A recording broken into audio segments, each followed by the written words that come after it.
Pirms apmēram pusgadsimta vairākums Latvijas ļaužu, ar kuriem man nācās runāt par putniem, cik atceros visus dienas plēsīgos putnus dēvēja par vanagiem, izņemot, protams, ar zooloģiju saistītos cilvēkus. Starp lauciniekiem gan nerad trāpījās mazliet, ja tā var teikt, zinošāki. Viņi vanagus mēdz šķirot divās kategorijās – kaitīgajos vistvanagos un nekaitīgajos peļvanagos. Pēdējā laikā relatīvi populāri un daudzējādi demonstrēti mūsu valstī kļuvuši ērgļi. Tāpēc tagad raksturīgākais tautā izplatītais šķirojums šķiet ir vanagos un ērgļos. Ja pamanīts zīmīgi liels plēsējputns, tā tad ērglis. Ja mazāks, tad vanags. Nevienmēr, bet parasti tā. Būtu labi, ja mani konstatējumi izrādītos tendenciozi. Būtu labi, jo patiesībā Latvijā savvaļā kopumā esot reģistrēti, ja nemaldos, apmēram 30 dienas plēsīgo putnu sugu.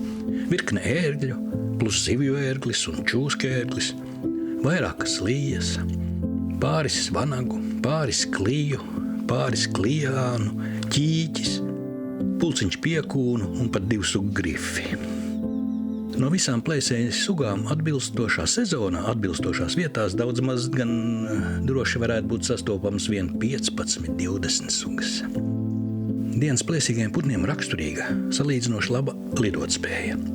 Izcila redze, spēcīgas kājas, kas bruņots ar līkiem smailiem nagiem un asas stiprs knābis.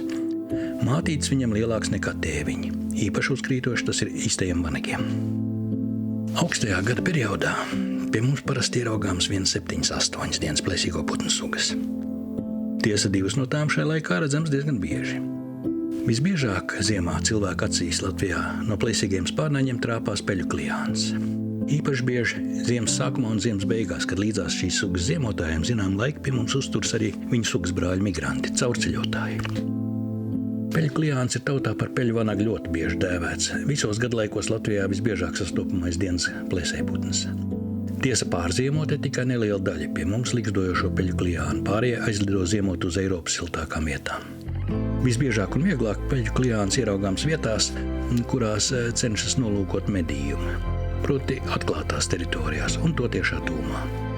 Viņš medī lēni ilgstoši planējot un plivinoties virs klājuma, vai otrs paņēmiens sēžot uz kāda paaugstinājuma novērošanas postenī. Īsi sakot, putns raugāts pēc potenciālā lopījuma no augšas. Redze, kā jau plēsīgajam putnam, apskaužami laba. Savas pamatbarības, strupas rosīšanos peļu klijāns spēja pamanīt no vairākus 100 metru liela attāluma. Medī klijāns galvenokārt peļveidīgos grauzējus, pirmkārt strupasts. Tomēr siltajā sezonā nereti noķer arī cita veida kustoņus. Augstajā sezonā, jo īpaši sniegotā periodā, klijāna ēdienkartē liela nozīme ir maitai. Šai ziņā labu ēdnīcu viņam mēdz sagādāt cilvēki mednieki, atstājot ārvidē savu upuru atliekas. Nepilnvērtīga, bet maita vien ir. Par zvērlīķiem un to atliekām gan var nākties pacīnīties, jo pretendentu uz šo viegli iegūstamo ēdmaņu ziemā netrūkst. Vispār zināms maitēdājs ir arī otrs relatīvi bieži ziemā dienā ieraugāmais spalvainais plēsējs – jūras ērglis.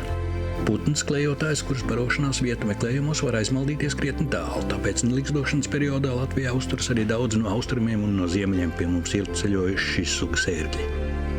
Jūras ērglis pieder agro likstotāju kompānijai. Jau ziemā pieaugušo šo lidoņu organismos rosās dzimumu hormoni, un putni izrāda kaislības. Arī sāk dernāt jaunas vai labiekārtot vecās ligzdas. Jūras ērglis ir iespaidīgi liels putns. Nevien Latvijas, bet arī visas Eiropas prāvākais ērglis. Viņš ir plēsīgais putns, kurš jebkurā gada laikā labprāt mīlojas ar maitu. Un kur ir maita, tur ēdāji vienmēr ierodas jebkurā gada laikā. Pie augstajā sezonā Latvijā daudz maz regulāri ieraugāmiem plēšputņiem pieder arī 2 sugu vanagi, īstie vanagi. Vanagi ir sezonāli klejotāji, jo bargāki meteoroloģiski apstākļi, jo izteiktāka viņa klejošana. Izvēloties ēdienu, abu sugu vanagi priekšrokā allaži nešaubīgi dod svaigagaļai. Viņa medījums atbilstoši pašu izmēram. Prāvākos upurus var atļauties izraudzīties vistu vanaga mātītes, kuras pašas ir vislielākās. Turpretim zvirbuļvanaga tēviņi, mazākie no vanagiem, parasti spiesti samierināties ar zvirbuļu lielumu upuriem, bet šīs sugas mātītes mēdz nolūkot arī kaut ko augumā nedaudz dižāku. Teiksim, kā redzams, dižerai bodzēnī. Dabas pētnieks Ilmārs Tīrmanis speciāli 4. studijai.